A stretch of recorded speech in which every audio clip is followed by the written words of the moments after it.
Assalamualaikum warahmatullahi wabarakatuh.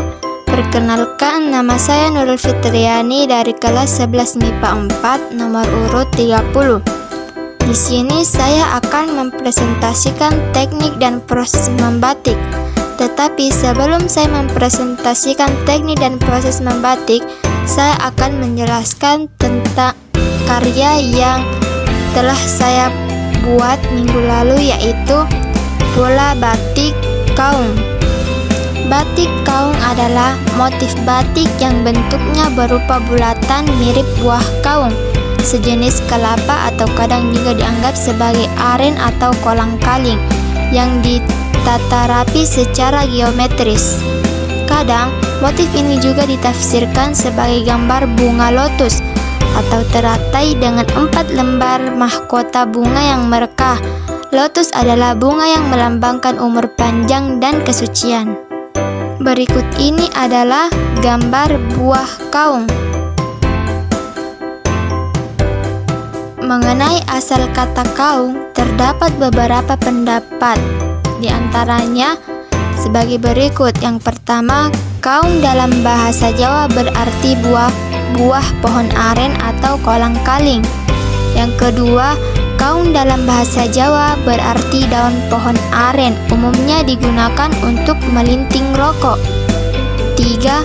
Kaung berasal dari kata bahasa Jawa kuangwong atau dalam bahasa Indonesia dikenal sebagai kumbang tanduk. Dan yang keempat, salah satu pendapat kata kaung berasal pada kata bahasa Jawa suwung yang artinya kosong. Di dalam motif kaung itu bermakna kesempurnaan, kemurnian, dan kesucian. Dalam kaitannya dengan kata suwung yang berarti kosong, motif kaung menyimbolkan kekosongan nafsu dan hasrat duniawi, sehingga menghasilkan pengendalian diri yang sempurna. Kekosongan ini menjadikan seorang netral, tidak berpihak, tidak ingin menonjolkan diri, mengikuti arus kehidupan, membiarkan segala yang ada di sekitarnya berjalan sesuai kehendak alam. Semar manusia titisan dewa yang berakhlak sangat baik dan bijaksana selalu mengenakan motif kaung ini. Nah, sekarang kita masuk ke dalam teknik dan proses membatik. Pembuatan batik merupakan sebuah teknik pewarnaan yang berasal dari Indonesia, khususnya Jawa.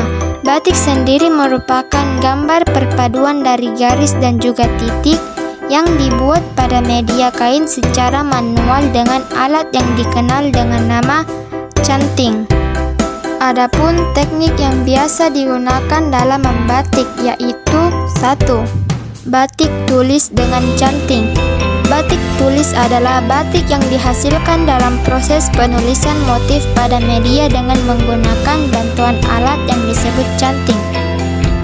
Apa itu canting? Canting sendiri merupakan sebuah alat yang berbentuk mirip pipa rokok, tapi terdapat corong kecil di atas sebagai media penampung malam atau lilin, dan bagian ujung bawah berfungsi seperti mata ujung pena yang berfungsi untuk membentuk pola di permukaan kain. Ini adalah gambar canting. Sekarang cara membatik dengan teknik tulis. Pola digambar pada permukaan kain. Setelah itu kain dicelupkan ke dalam larutan pewarna. Nah, bagian yang tertutupi lilin malam inilah yang akan membentuk pola. Umumnya, batik ini memiliki harga yang mahal. Hal ini dikarenakan teknik pekerjaannya yang rumit, membutuhkan waktu lama dan masih dilakukan secara manual. Adapun kelebihan teknik batik tulis adalah: yang pertama, motifnya dapat timbul di kedua sisi kain. Yang kedua, hasil batik lebih natural dan rapi. Yang ketiga, teknik tulis ini dilakukan secara manual dengan menggunakan tangan. Dan yang keempat, unik dan bernilai seni tinggi. Adapun kekurangan teknik batik tulis adalah proses pembuatannya lama dan harganya relatif lebih mahal. Dan teknik yang kedua adalah membatik dengan teknik cap. Sesuai dengan namanya, teknik ini dibuat dengan bantuan alat cap khusus batik. Canting cap biasanya dimiliki bentuk berupa kepingan plat motif atau bisa juga logam dengan gambar motif yang menonjol. Cap akan meninggalkan motif yang dikenal dengan klise. Cara membatik dengan teknik tulis. Kain diletakkan di media seperti meja alas yang telah disediakan. Cap motif kemudian ditekan pada permukaan kain tersebut. Ukuran plat biasanya kecil sehingga pola pada plat biasanya berulang dan proses pengecapan dilakukan dengan menyambung gambar-gambar pola sehingga media penuh dengan gambar yang diinginkan. Adapun kelebihan dan kekurangan membatik dalam teknik cap. Kelebihannya yang pertama, bentuk rapi karena dengan bantuan alat. Proses pembuatan yang cepat, dapat diproduksi dalam jumlah banyak dan harga batik terjangkau. Adapun kekurangannya yaitu umumnya hanya satu sisi motifnya yang timbul dan motif banyak yang sama. Teknik yang ketiga adalah membatik dengan teknik celup ikat. Teknik ikat merupakan salah satu teknik batik yang cukup unik karena proses pembuatannya yang berbeda. Teknik ini tidak menggunakan canting ataupun cat, tapi menggunakan karet, tali rafia, dan kelereng. Caranya yaitu kelereng diletakkan di tengah kain lalu diikat dengan menggunakan karet sesuai dengan pola yang diinginkan. Adapun kelebihannya yaitu bentuk unik, abstrak, dan natural. Proses pembuatan yang sangat cepat. Kekurangannya yaitu motif tidak bisa disesuaikan.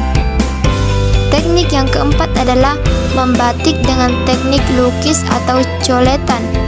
Teknik ini mungkin bisa dilakukan oleh siapa saja karena proses pembuatannya menggunakan kuas khusus batik yang tidak menghasilkan klise. Teknik ini bisa juga disebut dengan istilah teknik lukis pada batik. Adapun kelebihannya yaitu bentuk dan motif lebih beragam dan bisa dibuat sesuai keinginan pembuatannya dan lebih unik dan bernilai seni tinggi juga. Adapun kekurangannya yaitu proses pembuatannya lama dan harganya juga tergolong mahal. Dan teknik yang kelima yaitu membatik dengan teknik printing. Teknik printing adalah proses pembuatan batik dengan manfaat perkembangan teknologi. Teknik ini menggunakan bantuan mesin cetak batik dan biasanya dibuat di pabrik oleh industri tekstil. Penggunaan mesin cetak mampu menghasilkan batik dengan jumlah yang sangat banyak, tapi dalam jangka waktu yang sangat cepat. Adapun kelebihan teknik batik printing yaitu harganya murah, cocok digunakan pakaian sehari-hari, dan bisa digunakan oleh siapa saja. Kekurangannya yaitu motif sangat umum digunakan, kualitas batiknya biasa dan tidak istimewa, serta sedikit menghilangkan nilai seni dan tradisional. Sekarang adalah proses pembuatan batik. Batik dalam proses pembuatannya adalah dengan cara menambah lapisan malam dan kemudian diproses dengan cara tertentu. Dalam pembuatannya secara umum dibagi menjadi dua tahap, yakni yang pertama, persiapan, yaitu berbagai macam pekerjaan pada mori sehingga menjadi kain yang siap untuk dibatik. Pekerjaan ini meliputi ngirah, mencuci atau ngetel, ngaji, ngemplong, setrika, kalender. Yang kedua, membuat batik, yaitu macam-macam pekerjaan dalam pembuatan batik yang sebenarnya, dan pekerjaan ini meliputi 3 macam pekerjaan utama, yaitu yang pertama, pelekatan lilin, batik pada kain untuk membuat motif batik yang dikehendaki. Pelekatan lilin batik ini ada beberapa cara, yakni dengan canting tulis, canting cap, atau dilukis dengan kuas atau jegul. Fungsi dari lilin batik ini adalah untuk resisit atau menolak terhadap warna yang diberikan pada kain dalam tahap berikutnya. Lilin batik adalah campuran dari unsur-unsur lilin batik yang pada umumnya terdiri atas gondorukem, mata kucing, parafin atau mikrowax, lemak atau minyak dari tawon atau lacang. 2.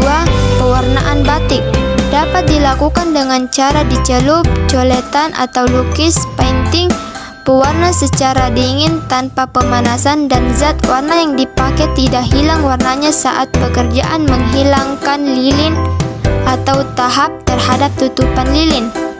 Yang ketiga, menghilangkan lilin. Proses menghilangkan lilin yang melekat pada permukaan kain. Menghilangkan lilin dilakukan pada tempat-tempat tertentu dengan cara ngerok atau melorot membran, yakni menghilangkan secara keseluruhan. Nah, itulah pembahasan tentang teknik dan proses pembuatan batik. Mungkin hanya ini yang dapat saya sampaikan. Semoga bermanfaat. Assalamualaikum warahmatullahi wabarakatuh.